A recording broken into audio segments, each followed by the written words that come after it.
G'day guys, how we going? Well, here we are back again on another Sunday night. Having a yarn of you guys, and I already see there's a few of you on here already. DJs, how you going there, mate? And hopefully you're going all right too. Everything's going all right at my end at the moment, so hopefully all this is coming through all loud and clear. Slight change of location. Well, still in the same house, but just change the room around a little bit. So here we are. So hopefully this is all coming through all loud and clear. So tonight's topic's going to be about seasonal gate closures are about to come to an end on that first Thursday in November, which is only about sort of 6 weeks away. So just wondering what trips you got planned that might be going your Vic High Country trip planner, getting ready for when those gates all open up and we can start exploring the Victorian High Country for what it is now. G'day guys, Marty, thanks mate, and Damon, all loud and clear. Leanne's on, loud and clear. Good to hear all about that. So we'll keep this, I know there's a lot of places still in lockdown at the moment, but let's get over that. We are going to get out of this, so let's start planning for these trips when we can fairly get going and start exploring the mighty Victorian High Country. So one of the things I was sort of want to go into, Paul loud and clear, Ross, g'day guys, thanks very much there. Turing, g'day guys, Gary and Ross, thanks very much. Good to see you coming in. So I've got a few things I've got here. Got another list going on here that I've sort of put together for this. Now, firstly, I suppose when it comes to, when you're going to think about planning out a trip to do around the Victorian High Country once the gates open up, as I mentioned, that first Thursday just before Melbourne Cup Weekend in November, is to don't assume that all the tracks are just going to, they're all just going to open up like they should and normally would, because it's not always the case. So, and especially over the last probably couple of months down here, and the Victorian High Country has been absolutely smashed with some really heavy rain. There's still a lot of snow lying around in some of the really higher peaks, but it's more the rain and flood damage that has been the big problem with tracks potentially not going to open as we would hope they would. Now, I'm going to endeavour to probably look into this over the next couple of weeks. I'm going to try and contact some parks guys and see if there's going to be some areas that may going to have some extended track closures. Now, I've got no word on this just yet, but there's a couple of areas where I'm probably tipping there could be. So maybe think about these when you're looking to put these into your high country trip planner. And the one that a couple of areas I'm talking about here is certainly that Lacola and Dargo area. Now, for Parks Victoria guys, they would not even, I wouldn't have thought even as yet they would have been able to get down into these areas to see what sort of flood damage has potentially happened with some of these seasonally closed tracks. And I wouldn't probably expect they're maybe even going to get down there probably over the next couple of weeks. So it could be sort of early to mid-October before they can even start getting down into these areas and really check out some of these river crossings and see how damaged they potentially are going to be. So a couple of areas I've got in here now, when you look at that Lacola area, the Caledonia River track, Butcher Country track, which has got McAllister River all the way through there. You've got Caledonia River, stacks of river crossings going through there and really close together on both those tracks. So potentially there's going to be a fair whack of damage on some of those crossings trying to get across there. So your entries and exits. So until parks guys get down there and really examine those and see if they are safe enough to reopen come that first Thursday in Cup Weekend, we're going to have to wait and see. And then, when you're getting into Wanangata, now, Wanangata heading towards Dargo, you've got 5 or 6 crossings of the Wanangata River again along Hernspur track as you head up through there. That all through there would have been absolutely cranking during those times over the last sort of couple of months with these massive rains that we've certainly had. So, there's just a couple of areas. Now, when I talk about those couple of river crossings there, between Caledonia, Butcher Country and down in the Wanangata, big river systems and would have taken a truckload of rain during those times. Actually, I covered it live a few months ago when the river was well up at McAllister River was well up at Lacola there, not far up underneath the bridge. And that's some of the damages that I'm sort of talking about, some of the rains I'm talking about that haven't been inspected yet to see what sort of damage has gone on further upstream in some of those tracks I'm just mentioning. So take those well into account, when you are talking about maybe planning out your trips for after Cup Weekend, is that certainly those couple of areas. I mean, the whole area was hit pretty hard. Even look, that Mansfield side was hit hard too, the whole area. But There's just one side I'm sort of really covering is sort of that Coladogo side was smashed pretty hard with big rains. And the other thing you'll take into account too, and that's the tracks that are extended out to November 30. Now, when you go through the Parks Victoria website, there's a heap of them that won't open on that first Thursday. There are always a month extended closures on them, which is just standard for them, and they don't open until November 30. Now, just a couple that quickly come to mind that are popular tracks and people do like to drive them, and one of them is that track over Clear Hills track that goes over Mount Sterling around that Craig's Hut area. That one is definitely an extended track closure and won't open until November 30, and that is run and managed by Mount Buller Resort Management, and that's why there is an extended closure on that one. So there's one there you've certainly got to take into account. And the other big one, this is probably a big one, for people that want to go, from Omeo through to Tom Grogan and then vice versa, coming back the other way. A great thoroughfare track right through there is that Davies Plain track. Well, again, that is another one that is a November 30 opener. So, take those into account with any of your trip planning, is those couple of tracks. But do have a look on the Parks Victoria website, because when it comes to November 30 tracks, there's a heap of them really when you start flicking through to see how many is actually still closed during those times. So you've got to check all those sort of things out. And Native Cat and Limestone, Davies Plain, where can I go? Well, you can't go on any of those I've just mentioned, or that you've just mentioned, because they're going to be all shut there, mate. So, going to have to certainly do a bit of planning around those sort of things. The other big one too, when we're talking about river crossings, these haven't been driven for some time now, and you're going to have to really do some checks, particularly if you're talking about going out in that, or particularly Cup Weekend, if you can travel over Cup Weekend, and in those first few weeks, you're going to really have to good look at the river crossings on your entries and exits, and because what they were like, last time you drove with was last year or the year before, they could be very, very different this time around when you go and have a look at them. So rather than just dive straight in, where you might be thinking, it's just a straight run, you normally drive just a straight run across. That whole crossing could change dramatically. There could be big holes in it. So again, with all these big rains and damage that we've had over the last few months, is going to change these river crossings around massively. So need to really check those out a lot before you just go and dive straight in and drive across to where you think you might normally have gone, because there could be a big hole or some logs or anything there this time round. So if you're going to be one of the very early ones to get out, these are absolutely caution things you really have to look into. But, as the season goes on, we start getting into January, February and those sort of things. Well, there's going to be a lot of traffic have gone through. So it's not going to be quite so much an issue, but still have a good look at the same time. And then the old chainsaw. Now, you don't leave home ever. Mighty Victoria High Country don't ever leave home without a chainsaw. So definitely chuck that as part of your planning for any sort of trips. And again, if you're going to be one of these early lucky ones to get out either the Cup Weekend or in those first few weeks, crazy going out without taking a chainsaw, or even two. If you're going out with a group, make sure there's a couple, because there's a fair chance you're going to be cutting your way through, and especially over those areas where there's a lot of grey timber. And with the grey timber, I mean, up around that Dargo, Blue Rag, North Basalt. North Basalt range track is a bad one. So if you're one of the first ones through North Basalt, you're fair income. You're generally going to be, if you want to get up to Blue Rag, from say Dargo or Talbotville, you're going to be fair income, probably cutting your way through. So make sure you got a good couple of chainsaws to cut yourself way through there, because you could be, every few meters, you could be, chopping trees up to get yourself through. So make sure you got yourself good chainsaws, especially on that North Basalt, because that is fair income. It's a bugger. It actually gets smashed. And after you've been through there, you go through there sort of, late November, December and January, and see all the trees that have been cut.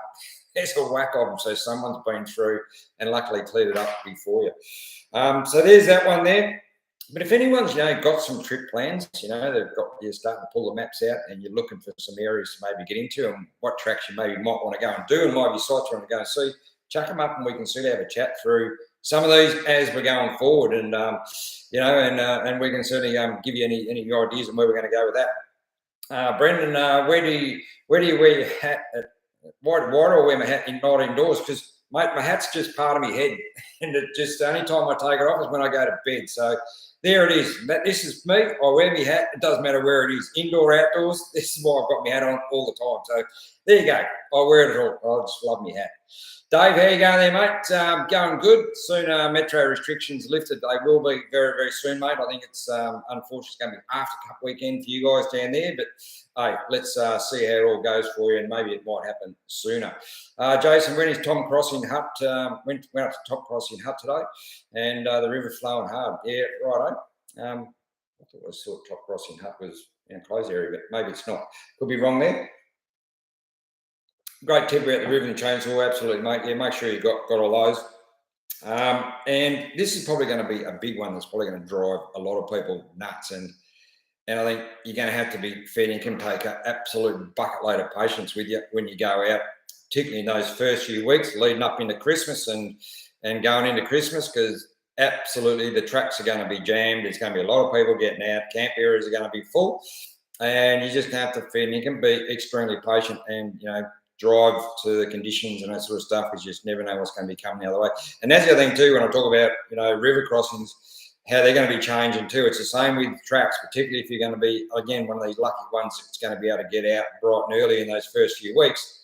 Track conditions are going to could change big time. So again, drive to those conditions, drive slowly, because you just never know what's going to be around the corner, or it could be washaways and holes, all sorts of stuff, because all the tracks aren't going to be inspected by parks and those guys to see what's really, really all open. So, but if you do come across anything that's really badly damaged, it's well worth reporting, that sort of stuff, so they can get in there and try and get it repaired. Or if there's any massive trees down that you guys can't handle, if they're too big for your chainsaws, certainly always report that sort of stuff, and they'll generally send machinery in there to get it sorted out. So some good tips there to look at all that sort of stuff when it comes to big trees coming down.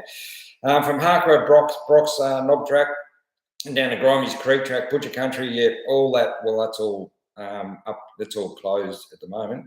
Brock's and Knobs Track, and then down into Grimey's Creek and across to Butcher Country. Yep, it's a great trip across over there.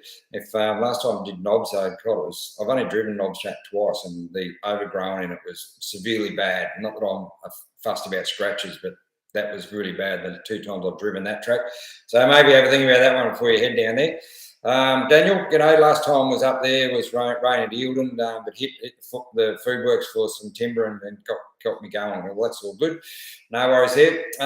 Neil, how you going there, mate? Heading up to the Pinnacles on the weekend. How are the roads after the earthquake? Well, I'm not sure. I did see a photo turned up on Facebook when just after that quake happened. I think it was on the Delp or Parks Vic side, or post from something, but it was there's a road in Jammo somewhere that Fenningham opened up huge, like big crack in it. So I don't know what sort of damage is potentially going to be up there, because Mansfield was at the epicenter, and but yeah, so I don't know. We have to wait and see what maybe people do come across out there as to what potential track damage they may have seen when they're going forward with some of these earthquakes that were going on. Jason's still open, and even tracks are still open around Tomahawk Hut. You can get to Tomahawk, no worries. Tomahawk's no worries. It's open all year round. Not about hard if you can get there, and there's a bit of snow going on. Any earthquake damage land? No earthquake damage at where I was, but fair income. Did that ground shake? I've never experienced anything like that before, and to see concrete pathways just shaking and moving, and big sheds just shaking and moving, it was quite an experience. I was just looking at the ground waiting for it to open up, but hey, that didn't happen, which is probably a good thing. But God, wasn't an experience all right. No worries about that.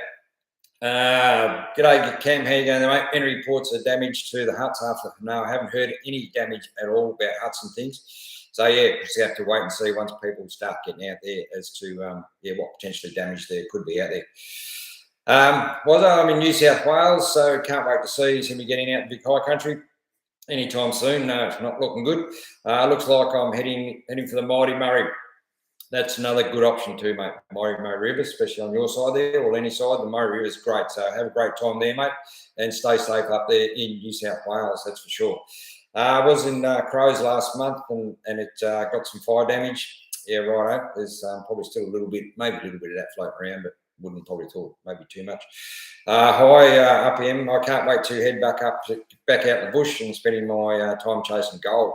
Well, hopefully you find some gold, mate, and keep it pretty quiet, I suppose, if you do end up striking it lucky. G'day, Mark. How you going there? Bit of luck that the earthquake shook more gold out of those hills. Well, it could be. You just never know. Could be quite a bit of gold floating around, especially after the big floods and maybe the earthquake. Could have unveiled a few big nuggets out there. So get out there and try and find them if you're lucky enough. And hope you do. Bunyip State Forest. Why did this year it's opening weekend before Cup Weekend? Not really sure. Normally Cup Weekend, don't really know what's going on with Bunyip State Forest, mate. I don't really do sort of a lot over that area. But yeah, not really sure about that one, mate. Kevin, when your pie recipe getting put up, it's not going to probably not going to get put up, mate. I'm going to I've got some other ingredients I'm going to keep adding to those. I'm going to change a few things around and add some other things into the one that the current recipe I've got. So yeah, I won't be putting it out anytime just soon, but we'll see what happens. Tracking it, but at the moment, no, it's not. Coming through, thumbs up. Can people give thumbs up? Cheers, mate. Greatly appreciate that. Gold, shush. No, we want to get out there and get it if you can find it. Any ideas, Ben, from any ideas how long it would take to do a trip from Tom Grogan to Dargo to Craig's Hut? Well, it all depends on how many days you got, really, I suppose. But, you know, look, you could rush it through. Look, if you had 7 days, 7 days would be a great trip. Anything above 7 days would be a really, really good trip to do from Tom Grogan right across to Craig's. It's a fair way, but yeah, that's a trip. If you're going to go that far, that's a trip for anything you don't want to be rushing. So you'd want 7 days minimum, I reckon, to do a trip like that. And anything over and above would be an absolute bonus. But that's an absolutely cracking trip for sure if you can get there all the way through. Bacon cake. Now, I won't be doing any bacon cakes, that's for sure. So yeah, so there's a few things there to certainly take into account when this tracks do open up. Again, don't assume that they are. And the best way to go planning out your trips, particularly if you're going to be starting get out in that first few weeks, is pull your maps out and have the Parks Victoria website open on the track closures and have an area where you're looking to go into, and then you can see what tracks are open, what are closed, what's still closed until November 30, and work around it that way. Because when you are looking to go out in those first few weeks, there's a fair bit of planning goes into it. Like you say, don't just assume everything's just going to open up, because it fair dinkum probably won't. So you do really need to do a lot of planning in those first few weeks until the season really starts to get rolling. And then especially once we get past that November 30 stage and then into December and January, the rest of it, and then hopefully we don't get bushfires and then shut us down again after that. So yeah, make sure you do a lot of planning with in those first few weeks. Spend the weekend watching your cooking videos. They're pretty good, mate. Hopefully you had a go at some of those. We've concluded that your hands have made asbestos. Yeah, look, they pick up those things pretty hot. No worries. So yeah, don't have too many dramas there, Ross, but maybe it's the old bricky days. I'm not really sure about that one, but yeah, they certainly pick up things, no dramas. Need to get away big time, yeah, with all this lockdown and regional Vic. Well, regional Vic, we can certainly travel, but yeah, there's a fair bit going on out here that we can go and do, but we've got to get the rest of the state and the rest of the country going. That's what we've got to go and do. So we can all get back out there is what we're all hoping for. Hope all's well, mate, with Australian Outdoor Man. Yeah, thanks. It is, mate, going as good as it possibly can during these times, that's for sure. When does Davies Plain open? Did mention that earlier on, but it won't open, mate, until November 30. And it also shuts on the 1st of May. So it shuts a month early as well, as the rest of the tracks close on that first Thursday after Queen's birthday weekend in June. So and that's generally the case with the tracks that close on November 30. They generally are the same. They'll close on the 1st of May as well. So yeah, so there's some of those extended track closures you really need to have a good look at with any of your trip planning and make sure that they're open for when you do want to go. It opens November 30. It sure does. Daniel, what's a good map to have handy? Also, is there maps where you can in the tracks that I find the Rooftop Maps. Look, I've got whole country covered with the maps and of the Rooftop Maps, and they are absolutely great maps. They don't really show you contour lines and that sort of stuff to show you actual steepness, but if there's a steep section that generally mentions just the word steep. Now, again, depends on what you like with steep country, but just by reading that, something's potentially going to come up in that section of the track. So, but yeah, get onto your Rooftop Maps, and they show you all the sites and some interesting things to see along the way and that sort of stuff. But really, really detailed, easy to to plan a trip out going forward with your Rooftop Maps. And great coverage of the Victorian High Country. They cover the whole area. Really well worth checking those out for sure. That's for sure. Lockdown is like it's only no, it's not probably not. Rooftop Maps are the best yet. Absolutely, they are absolutely great. They are rooftoppers. So get onto those and check it out. Looks he may do a few as well, but I still think the Rooftop Maps are the duck's nuts when it comes to maps for the Victorian High Country. You can't really go past them, I reckon. Missing listening to the kookaburras while I'm detecting. Yeah, well, hopefully you can get back out there, mate, and get into those. 80, here you go there, mate. Bought my first jar of crushed garlic last week, mate. I know why you go on about it. How good's crushed garlic? It's just easy and it's really tasty in any sort of cooking. So yeah, I just like using it. It goes down well.